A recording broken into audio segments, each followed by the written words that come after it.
Donc la flexibilité, ben, c'est rendre flexible une grille tarifaire, c'est définir correctement les différents paliers tarifaires pour des valeurs comprises entre la cale maximum et la cale minimum.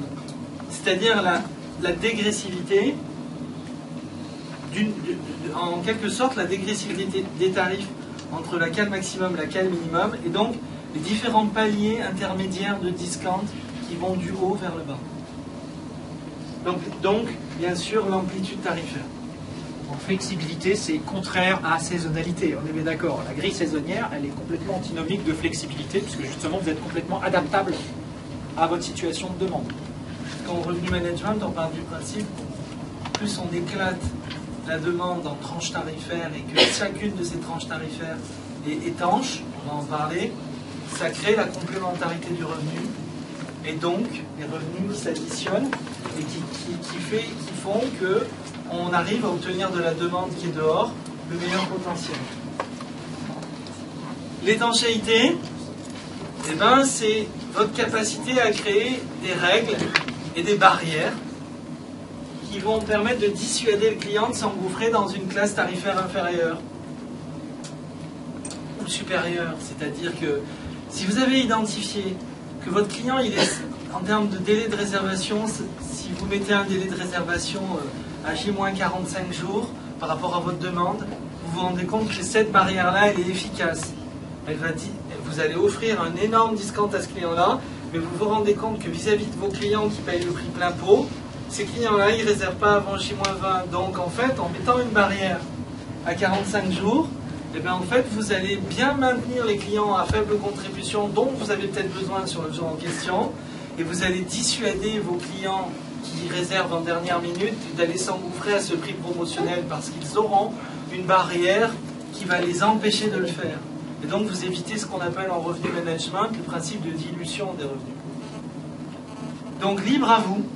Et c'est votre challenge de définir quelles sont les barrières qui vont être efficaces auprès de vos clients.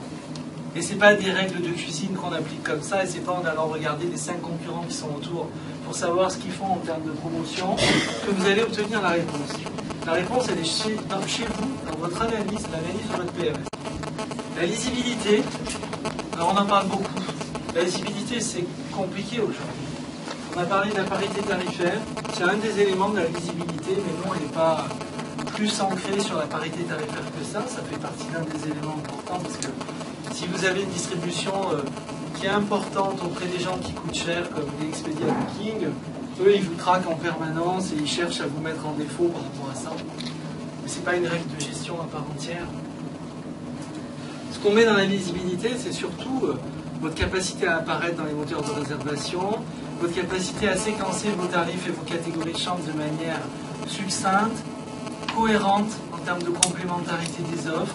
Il est hors de question d'avoir des offres promotionnelles qui contiennent les mêmes éléments.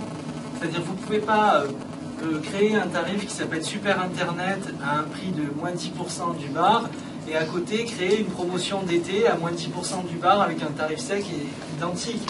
Il faut vraiment créer de la complémentarité dans les offres auprès de vos clients et il faut faire quelque chose de concis, droit au but, en sélectionnant des catégories de chambres qui sont très demandées et en ayant un sequencing tarifaire dans les canaux de distribution qui sont courts et efficaces.